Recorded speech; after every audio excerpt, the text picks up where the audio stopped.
दरगाह मामला भी उसमें बताया गया, बहुत लोगों ने बताया। आज तक हिंदुस्तान में किसी भी रिलीजियस प्लेस पर अगर कोई भी काम हो तो उसमें फाउंडेशन इनाग्रेशन, यहाँ तो अयोध्या में राम टेम्पल भी बना, क्या इतना बड़ा फैनफेयर के साथ में उसकी शुरुआत की गई। क्या आपने वहां देखा कोई प्रधानमंत्री का बोर्ड लगा हुआ है?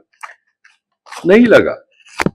तो इस तरह से जिस किसी ने कोशिश की, और दरगाह शरीफ को तो रिमॉडलिंग की गई, कोई ऐसा नहीं कि जियारत ही नहीं बनाई गई, उसको ब्यूटिफिकेशन की गई, वो अच्छी बात है, उसको तमाम जम्मू कश्मीर के पब्लिक ने सराहा, आम आदमी ने सराहा।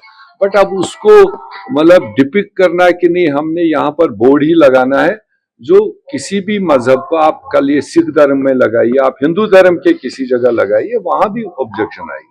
तो ऐसा करना क्यों जरूरी पड़ा? वरना तो काम जब आदमी करता है वो बोलता है।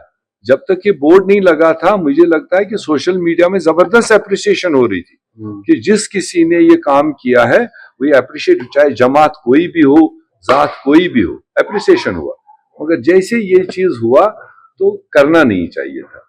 इसके बगैर भी लोग जानते कि दरगाह शरीफ में वक्फ बोर्ड ने काम किया है कुछ ना कुछ इंटेंशन, लोगों के इंटेंशन के साथ इस तरह के स्टेप लिए जाते हैं। ऐसे नहीं कि ये कोई मिस्टेक है या भूल है, ये बाज़ाब्ता सोच समझ के इस तरह के स्टेप उठवाए जा रहे हैं ताकि जम्मू कश्मीर के अवाम का अटेंशन सही जो हमारे इश्यूज है उससे हट करके दूसरे मामलों में चला जाए। दरगाह शरीफ से पहले मुझे ध्यान नहीं आ रहा है कोई और इशू था पब्लिक में, वो किल करने के लिए दरगाह शरीफ आ गया।